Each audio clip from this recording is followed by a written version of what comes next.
Hello everyone, welcome to the lecture of transportation engineering 2। और जैसा कि हम लोग पहले डिस्कस कर रहे थे टर्न और डिजाइन को, जिसमें हम लोगों ने कोल्स मेथड को डिस्कस किया था, और आज हम लोग डिस्कस करेंगे आईआरएस मेथड को, मतलब कि इंडियन रेलवे स्टैंडर्ड्स मेथड को। ठीक है, तो आईआरएस मेथड में हम लोग क्या करते हैं, the curve begins from the hill of the switch and and at the toe of the crossing which is at centre of the first distance block. तो इसमें यहाँ पे डिफरेंस ये आता है कि जो हमारा कर्व है, हम लोग पूरे ट्रैक को कर्व मानते नहीं है, जिसमें मतलब कि जहां से टर्न आउट स्टार्ट हो रहा है वहां पे आपका टंगरेल होता है, टंगरेल हिल तक होगा, हिल के बाद हम लोग मान के चलते हैं कि हमारा जो रेलवे ट्रैक है वो कर्व है। तो कर्व होगा आपका इस लेंथ तक, कहाँ तक, end of the toe of the crossing, जहाँ पे आपका क्रॉसिंग स्टार्ट होने वाला है वहां पे, यहाँ पे हम लोग डिस्टेंस ब्लॉक होता है, डिस्टेंस ब्लॉक होता है जहाँ पे वो कर्व का जो कर्व रेल होता है उसको प्लेस किया जाता है। The crossing is a straight and no kink is experienced at the point. तो क्रॉसिंग पे कोई किसी तरह किंक आपको फील नहीं होगा। The only kink occurs at the toe of the switch. मतलब कि आपका जो किंक मिलेगा, मतलब कि एक व्हीकल जो है उसका व्हील पास कर रहा है, तो जहाँ पे आपका एंगल बनेगा वहां पे एक झटका महसूस होता है, तो झटका को बोलते हैं, मतलब किंक बोलते हैं, या फिर एक जर्क फील होता है। ठीक है, this is the standard layout used on Indian railway. The calculation involved in this method are somewhat complicated and hence this method is used only when precision is required. ठीक है, तो ये हम लोग इंडियन रेलवे में इस्तेमाल तो करते हैं, लेकिन वहीं इस्तेमाल करते हैं जहाँ पे आपको प्रेसिजन की जरूरत होती है, क्योंकि ये थोड़ा सा कॉम्प्लिकेटेड है। कॉम्प्लिकेटेड है इसलिए क्योंकि यहाँ पे कर्व है वो छोटा है, और उसके बाद यहाँ पे आपका जो है एंगल है, हम लोग दो एंगल लेके चल रहे हैं। यहाँ पे हिल के पास अलग एंगल है, हिल डाइवर्जेंस के पास, और जहाँ पे क्रॉसिंग है वहाँ पे क्रॉसिंग एंगल सेपरेट है। और इसके बाद है कि हम लोग जो निकालते थे, जो पिछले मेथड में भी निकाले हैं हम लोगों ने, मतलब पूरा कर्वलेट निकालते थे, कर्वलेट के बाद स्विचलेट निकालते थे, पर हम लोग यहाँ पे ध्यान देना पड़ेगा, कर्वलेट यहाँ पे सिर्फ बी से लेकर एच तक डिस्टेंस है, कर्व बी से लेकर एच तक है, तो कर्वलेट कहाँ तक होगा हम लोग का, सी से लेकर एच तक, ये लेंथ हम लोग को इनको निकालना पड़ेगा। और इसके बाद यहाँ पे हिल डाइवर्जेंस हम लोग मालूम ही होता है, जो स्टैंडर्ड लेते हैं हम लोग ब्रॉड के लिए, और उसके अकॉर्डिंग ही हम लोग मेनली हम लोग यहाँ पे निकालना पड़ता है ये आपका बी एच वैल्यू का डिस्टेंस, और रेडियस कितना होना चाहिए, और बाकी जो सारा वैल्यू है वो हम लोग पास पहले से एक्सपेरिमेंटली हमारे पास दिया जाता है, जो हम लोग इस्तेमाल करते हैं। तो ठीक है, हम लोग स्टार्ट करते हैं कि हम लोग कैसे यहाँ पे कैलकुलेशन करते हैं। तो बेसिकली यहाँ पे जहाँ पे क्रॉसिंग हो रहा है वहाँ पे जो एंगल है वो है अल्फा है।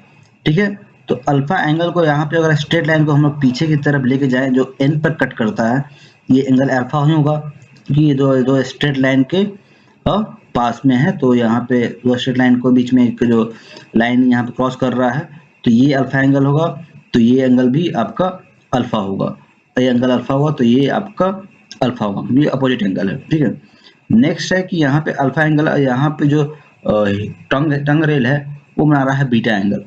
ठीक है, तो यहाँ पे ये बीटा एंगल है, तो इसको अगर आप आगे की तरफ एक्सटेंड करेंगे तो ये इस लाइन को कट करेगा एम पॉइंट पे। ठीक है, तो यहाँ पे बीटा एंगल था और यहाँ पे अल्फा एंगल है, तो ये एंगल कितना हो जाएगा सोचिए, मतलब कि यहाँ पे ये इस ट्राइंगल का एंगल टी एन एम।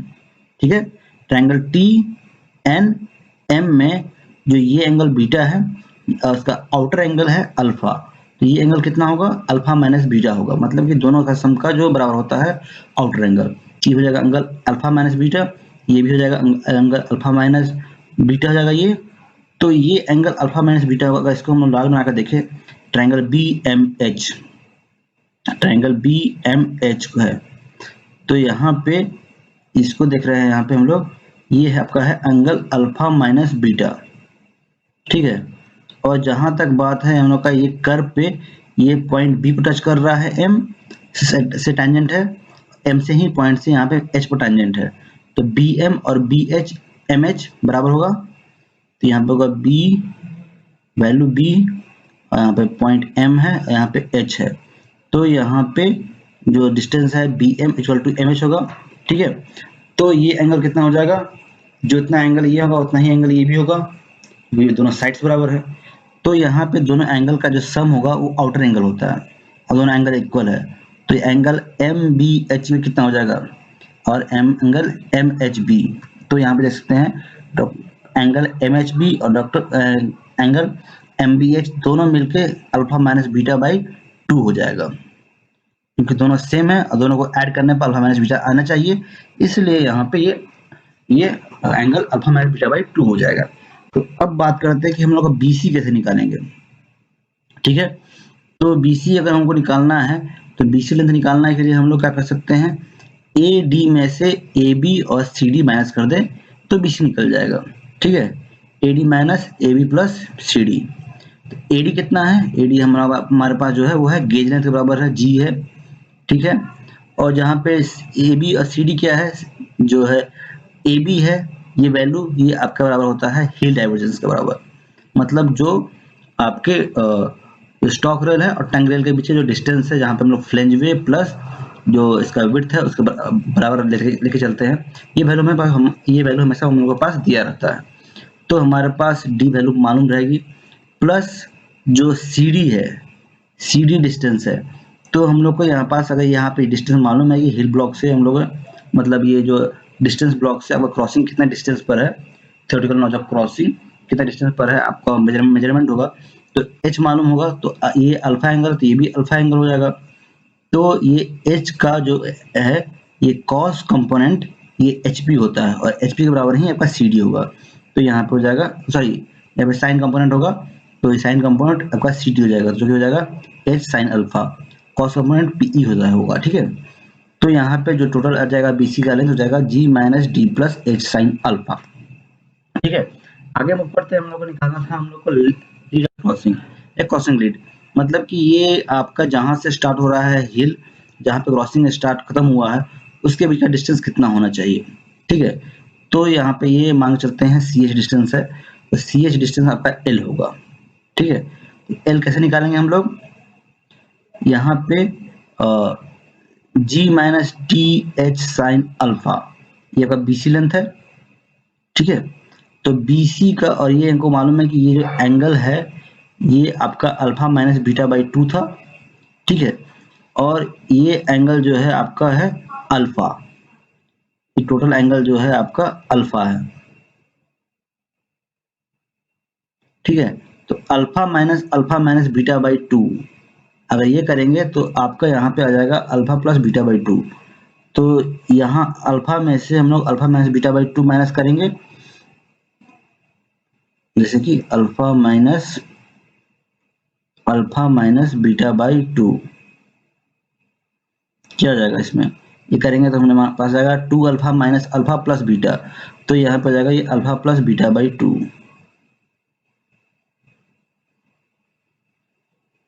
तो ये एंगल हो जाएगा अल्फा प्लस बीटा बाई 2। तो यहाँ पे BC का जो cot alpha plus beta by 2 हो जाएगा CH लेंथ। ठीक है, तो ये जाएगा T cot alpha plus beta by 2। अब हमारे पास CH लेंथ है, अब फर्दर हमको निकालना है PE लेंथ, जो कि होता है H कॉस अल्फा। तो इससे हम लोग का क्रॉसिंग रेट निकल जाएगा कि हमारा कहाँ से जो है कर्व लेंथ स्टार्ट हुआ है, कहाँ से हुआ है मतलब हिल ब्लॉक से स्टार्ट हुआ है और क्रॉसिंग तक गया है, तो आपका एक डिस्टेंस कितना होगा DE का लेंथ हो जाएगा क्रॉसिंग लीड। अब फर्दर हमको निकालना होता है रेडियस ऑफ कर्व, कि रेडियस ऑफ कर्व कितना होना चाहिए। तो उसके लिए हम लोग दो इक्वेशन को लेकर चलते हैं, मतलब कि हम लोग BH का वैल्यू निकालेंगे। यहाँ पे BH क्या है, यहाँ पे B से लेकर H का डिस्टेंस, ये BH लेंथ है। तो BH लेंथ के लिए हम लोग मालूम है कि यहाँ पे अगर रेडियस है और यहाँ पे अगर अल्फा माइनस बीटा है आपका, तो ये एंगल भी, सेंट्रल एंगल भी अल्फा माइनस बीटा ही होगा। मतलब कि एक कर्व है, एक कर्व पर से आपका अगर दो लोकेशन पर आप टेंजेंट ड्रॉ कर रहे हैं, तो अगर जितना लेंथ आपका एंगल जो होता है अल्फा माइनस बीटा बाई 2 होगा ये, तो इसका 2 टाइम्स हो जाएगा यहाँ पे अल्फा माइनस बीटा, ये एंगल। तो हमारे पास ये एंगल है एंगल BOH अल्फा, तो आपको निकालना है BH डिस्टेंस।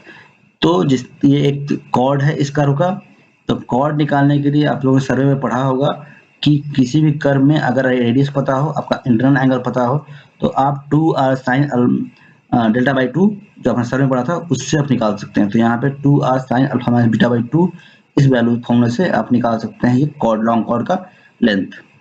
तो यहाँ पे BH का वैल्यू इस तरह निकाल लिए हम लोग। दूसरा तरीका अब है BH का वैल्यू कैसे निकाल सकते हैं। तो हमें यहाँ पे अगर BC पता हो और हमें ये पता है angle alpha plus beta by 2 पता है, तो हम लोग BH का वैल्यू निकाल सकते हैं, जो कि यहाँ पे BH बराबर क्या हो जाएगा, BC बटा sine alpha plus beta by 2। Sine alpha plus beta by 2 यहाँ पे ये है, तो जो यहाँ पे BH जो होगा ये BC का कोसेक कंपोनेंट होगा, इसे बोल सकते हैं। तो कोसेक कंपोनेंट की जगह पर हम लोग by sine alpha plus beta by 2 लेके चलते हैं। तो BC का वैल्यू हम लोगों ने पहले निकाला हुआ था, वो हम लोग रख सकते हैं, और जो साइन अल्फा बीटा बाई 2 ये है। तो हमारे पास BH का एक ये फॉर्मूला हो जाएगा, और पहले हम लोग फॉर्मूला जो निकाला था वो उस दोनों को इक्वेट करेंगे, तो हमारे पास जो एक्सप्रेशन आएगा वो इस तरह से आएगा। तो यहाँ पे alpha beta D G D H ये सारा वैल्यू उनको नॉन होता है, तो हम लोग रेडियस निकालना होता है, तो आप रेडियस से यहाँ से निकाल सकते हैं। तो हमारे पास जो फॉर्मूला आ जाता है साइन ये आ गया। अब इसको सॉल्व करेंगे तो आप शॉर्ट में ये फॉर्मूला निकाल सकते हैं। तो रेडियस का ये फॉर्मूला है, ठीक है। तो अब बात करते हैं कि अगर हमारे पास इस तरह का कोई दो ट्रैक हो और दो ट्रैक में इस तरह के क्रॉसओवर हो रहा हो, ठीक है, एक ट्रैक से दूसरे ट्रैक में रेल को ट्रेन ट्रैवर्ट करना है, दोनों ट्रैक जो पैरेलल हो, तो इस केस में हम लोग कैसे निकालेंगे कि हमारा जो एक्स्ट्रा लेंथ है वो कितना होना चाहिए। मतलब कि हमारे पास दो पैरेलल ट्रैक का जो बीच का डिस्टेंस है वो d पता है, ठीक है। तो हमें ये डिजाइन कर सकते हैं हम लोग कि यहाँ पे जो एक्स्ट्रा यहाँ पे कर्व लीड है वो उसका लेंथ कितना होगा, ये हम डिजाइन कर सकते हैं। कर्व लीड कितना होगा, जो नॉर्मली 2GN होता है, लेकिन हम लोग शॉर्ट में मतलब सिंपलीफाई करके निकाल सकते हैं, बोल सकते हैं इसको 2GN। लेकिन हम लोग के पास ये EF लेंथ कितना होना चाहिए, ये हमको निकालना चाहिए, निकालना होता है। मतलब कि तो यहाँ पे कि कितना इस लोकेशन से, इस क्रॉसिंग के लोकेशन से हम लोग कितना डिस्टेंस आगे जाके अगला क्रॉसिंग बनाएंगे, ताकि हम लोग इसको ये इस तरह का क्रॉसओवर बना सकें, ठीक है। तो IRS डिजाइन में जो distance from TNC measured along the straight track is given by formula. तो स्ट्रेट ट्रैक के अलोंग हम लोग निकालेंगे जो ST डिस्टेंस है, ये ST डिस्टेंस लिखा गया है, ये ST डिस्टेंस निकालना है। ये निकालने के लिए जो हमारा फॉर्मूला है कि हम लोग को इस फॉर्मूला से निकालते हैं। ये फॉर्मूला कहाँ से है वो देख लेते हैं। तो यहाँ पे D जो डिस्टेंस है वो सेंटर टू सेंटर डिस्टेंस है आपका दोनों ट्रैक का, उसमें से आप ये G हाफ G यहाँ से हाफ G यहाँ से माइनस करेंगे, तो टोटल हो जाएगा G। D minus G minus कर दिए हम लोगों ने, तो हमारे पास कितना बचा, ये डिस्टेंस बचा जो कि है AE के बराबर, ठीक है। तो हम लोग को अगर हम लोग AE में से AB माइनस कर दें तो फर्दर हम लोग BE का जो हो जाएगा, यहाँ पे P के हेल्प से हम लोग EF निकाल सकते हैं, ठीक है। तो हम लोग को यहाँ से D माइनस G है उससे हम लोग को AE का वैल्यू मिल गया, और AE में से अब निकालना माइनस करना है AB। तो यहाँ पे जो गेज लेंथ होगा वही गेज लेंथ आपका ये भी होगा, AC भी डिस्टेंस भी होगा, गेज लेंथ समस्या सेम रहता है। तो यहाँ पे एंगल ये क्रॉसिंग एंगल अल्फा है, ये कितना एंगल हो जाएगा, ये 90 डिग्री, तो 90 माइनस अल्फा हो जाएगा ये। तो यहाँ फिर से हो जाएगा ये एंगल अल्फा। तो AC का मतलब कि यहाँ पे AB का कॉस अल्फा होगा AC, तो AB क्या हो जाएगा, AC का सेक अल्फा, मतलब G सेक अल्फा, ये माइनस हो जाएगा माइनस G सेक अल्फा। तो इससे हम लोग निकल गया क्या डिस्टेंस AB, ये जो G सेक अल्फा है वो है AB लेंथ। तो AE में से AB माइनस किया तो निकल गया हमारे पास BE लेंथ। तो ये टोटल जो लेंथ है हमारा ये है, ये हो जाएगा BE लेंथ। तो यहाँ पे एंगल क्रॉसिंग अल्फा था, तो हम लोग सिमिलर एंगल रखते हैं यहाँ पे क्रॉसिंग अल्फा, ये भी एंगल में हो जाएगा अल्फा।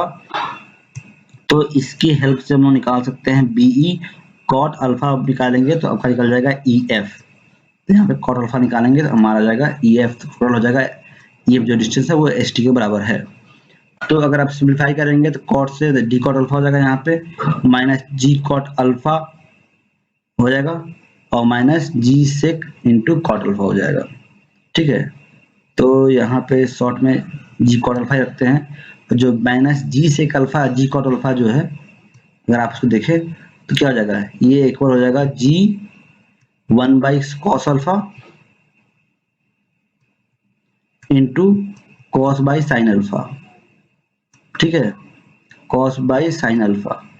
तो यहाँ पे कॉस बाई साइन अल्फा में कॉस अल्फा आपका कैंसिल हो जाएगा, तो बचेगा G कोसेक अल्फा। तो यहाँ पे G कोसेक अल्फा निकालेंगे तो इसका वैल्यू आता है BC के बराबर, और बीसी का वैल्यू बहुत मिनिमम होता है, इसलिए हम उसको नेग्लिजिबल मानकर छोड़ सकते हैं। ठीक है, तो ये हमारे पास यहाँ पे एस्टिमेशन मिल जाता है। तो एस्टिमेशन अगर मालूम होगा हम लोगों को पास, तो हम लोग डिजाइन कर सकते हैं कि एक ट्रैक के बाद दूसरा ट्रैक में क्रॉसिंग हम लोग कहाँ पे प्लेस करें। ठीक है, where ST is the distance from TNC to TNC along the straight track. D is the distance from center to center का मालूम नहीं है, G गेज लेंथ है, अल्फा एंगल ऑफ क्रॉसिंग है। फर्दर आगे चलते हैं, similar the distance from TNC to TNC along crossover is given by the formula। तो अगर TNC का जो है यहाँ से थ्योरेटिकल नॉच ऑफ क्रॉसिंग से थ्योरेटिकल नॉच ऑफ क्रॉसिंग का अगर आप डिस्टेंस निकालना चाहते हैं, वो भी इस तरह से कर, मतलब ये इस ट्रैक के अलॉन्ग जो कि है CF। तो CF निकालने के लिए हमको जो फॉर्मूला जो हो जाएगा वो जाएगा D minus G sec alpha into cosec alpha. तो यहाँ पे D माइनस G जो था ये आपका AE था, और इसमें से G सेक अल्फा माइनस कर देंगे तो आ जाएगा BE। तो BE का जो कोसेक अल्फा होगा वो जाएगा BF। ये टोटल टर्म जो है आपका, ये टोटल टर्म ये है BF। अब BF उसके बाद यहाँ पे AC जो G लेंथ है, तो G का जो tan अल्फा हो जाता है वो होता है BC, हो जाएगा आपका ये BC।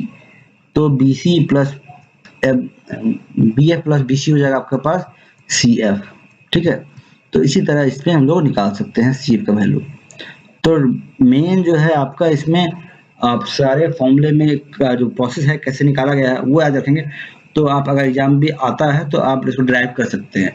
लेकिन ये जो है आपका कोर्स मेथड हो गया या फिर IRS मेथड हो गया, ये दोनों एक्चुअली आप यूनिवर्सिटी एग्जाम में आता नहीं है, लेकिन आपके पास मालूम होना चाहिए कि कैसे कैलकुलेशन होता है। ये मेनली आपके इम्पोर्टेंट है आपके इंजीनियरिंग सर्विस के एग्जाम के लिए।